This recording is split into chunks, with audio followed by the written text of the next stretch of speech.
કઈ કહે છે કે માતાજીને હુતક લાગે કુટુંબમાં માતાજી દીકરો દે એટલે હવા મહિના મઠ મંદિર બંધ કરી દે, માતાજીના દીવાબત્તી બંધ કરી દે, માતાજીના ધૂપે બંધ કરી દે. શું માતાજીએ ગુનો કર્યો? પરિવારમાં દીકરો દીધો. ઈ મારી માં ખોડિયાલ સુમલજે પરમાના ઢોલિયા માથે હુયાણી થઈને આપોઆપ જેથી નવખંડનો જન્મ કરાવ્યો તેથી મારી માને હુતક નહોતું લાગ્યું. તેથી હુતક ક્યાં ગયું? તો આ તો માણસો બધા હાલી નીકળ્યા છે. જેટલી અંધશ્રદ્ધા હોય ને ત્યાં કુટુંબ દુખી થાય.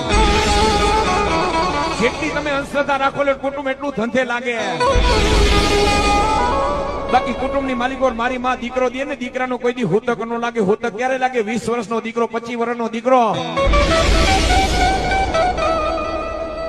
આ લોક છોડીને પરલોક હોયા જાય તેથી માતાજીના મઠમાં તમે જઈને દર્શન કરજો. મારી માના તેજમાં ઝાખપ આવી જાહે.